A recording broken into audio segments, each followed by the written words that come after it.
नाज़रीन तव्हां खे अहम ख़बर ॾियूं। लाड़काणे जे वली थाणे मां नौजवान साहिल सोलंगी जो लाश हथ अचण वारे मामले जो निबेरो थियो आहे। निबेरो जीडी अॻवान मौज़म अब्बासी जी सरपंची हेठि थियो।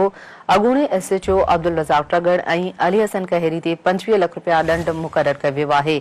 आगाह कयूं पिया अव्हांखे अहम ख़बर जे हवाले सां ॾोही धुर खे 3 लाख रुपया माफ़ कया विया, जॾहिं त 22 लख रुपया किस्तुनि में अदा कंदा। अहम ख़बर नाज़रीन सां शेयर करे रहिया आहियूं। लाड़काणे जे वली थाणे मां नौजवान साहिल सोलंगी जो लाश हथ अचण वारे मामले जो निबेरो थियो आहे। इन हवाले सां ॿुधायूं पिया निबेरो जीडी अॻवान मौज़म अब्बासी जी सरपंची हेठि थियो। अॻूणे एसएचओ अब्दुल रज़ाक ट्रगड़ ऐं अली हसन कहरी ते 25 लख रुपया दंड मुक़रर कयो वियो आहे। ॾोही धुर खे 3 लख रुपया माफ़ कया विया, जॾहिं त 22 लख रुपया किस्तुनि में अदा कया वेंदा। आगाह करे रहिया आहियूं। लाड़काणे मां अहम ख़बर जे हवाले सां लाड़काणे जे वली थाणे मां नौजवान साहिल सोलंगी जो लाश हथ अचण वारे मामले जो निबेरो थियो आहे। निबेरो जीडीए अॻवान मौज़म अब्बासी जी सरपंची हेठि थियो आहे। अॻूणे एसएचओ अब्दुल रज़ाक ट्रगड़ ऐं अली हसन कहरी ते 25 लख रुपया दंड मुक़रर कयो वियो आहे। ॾोही धुर खे 3 लख रुपया माफ़ कया वेंदा, जॾहिं त 22 लख रुपया किस्तुनि में अदा कया वेंदा। तफ़सील मालूम कंदासीं लाड़काणे मां Sun TV news reporter Shabir मुग़ैरी खां।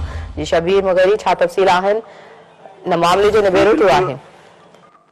जी बिल्कुल, लाड़काणे जे वली थाणे मां कुछ महीना अॻु जेको आहे फाहो कादल जेको लाश हथ अचण वारे मामले जो अॼु जेको आहे जेको एमपी हुयो मौज़म खान अब्बासी हुनजे सरपंची में जेको फ़ैसिलो थियो आहे, जंहिंमें वली थाणे जे जेको एसएचओ हुयो अॻूणो अब्दुल रज़ाक ट्रगड़, अली हसन कहरी ऐं जेको हुनजा पुट आहिनि, उन्हनि मथां जेको नौजवान जो खून साबित थियो आहे, हुनजा जेके 25 लख रुपया जेका खून बहा जी दंड जी जेका फतवा आहे उहा जारी कई आहे। फतवा जीडीए जे अॻवान मौज़म अब्बासी पाण पढ़ी ॿुधाई आहे। हिन निबेरे में सोलंगी तौर तरफ़ां जेको हाफ़िज़ मंसूर सोलंगी, सजलो ख़ान मरी, गुलाम शबीर सोलंगी मशीर तौर शिरकत कई ऐं अली हसन कहरी जे तौर तरफ़ां जावेद मिठाणी, माशूक मुगेरी मशीर तौर शिरकत कई। जॾहिं त जेको अॻूणो एसएचओ हुयो अब्दुल रज़ाक ट्रगड़ ऐं पुलिस एहलकार ऐं जे मशीरनि में हबीबुल्लाह कोकर, अली हसन मलकाणी ऐं रईस अली गुल उमराणी मशीर तौर शिरकत कई आहे। जॾहिं त अब्दुल रज़ाक ट्रगड़ ऐं अली हसन कहरी तरफ़ां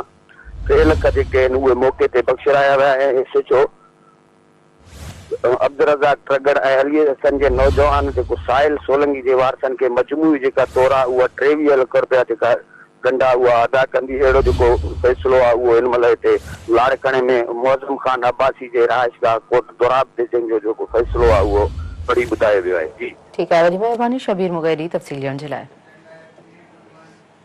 अहम ख़बर नाज़रीन